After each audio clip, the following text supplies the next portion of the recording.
ਮੋਦੀ ਦਾ generation Z ਦਾ दिल्ली विच वहशियाना crackdown, Jharkhand विच कांग्रेस हुकूमत के खिलाफ हथियार के तौर पर इस्तेमाल, मोदी हुकूमत सियासी जोर तोड़ से इस्तेसाल के जरिए भारत के जनरेशन Z तलबा का मुस्तकबिल मुनज़म अंदाज में तबाह करन लगी।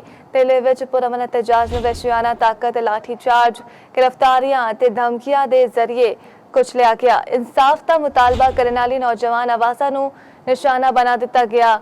हुण झारखंड विच भी यह तरीकाकार दोहराया जा रहा है। रांची विच तलबा का कौमी परचम चुके मार्च, CBI तहकीकात का मुतालबा, BJP एहतजाज नूं हाई जैक ते सियासी मकसद इस्तेमाल करते हुए कांग्रेस हुकूमत को नुकसान पहुंचाने की कोशिश कर रही है। हुक्मरानी नहीं बल्कि नौजवानों की उमंगां नूं दानिस्ता तौर पर सबूताज करना है। इख्तिलाफे राय नूं कुचल के ते तलबा तहरीका नूं सियासी हथियार बना के मोदी हुकूमत पूरी एक नस्ल नूं जोड़ तोड़ ते इस्तेसाल का निशाना बना रही है।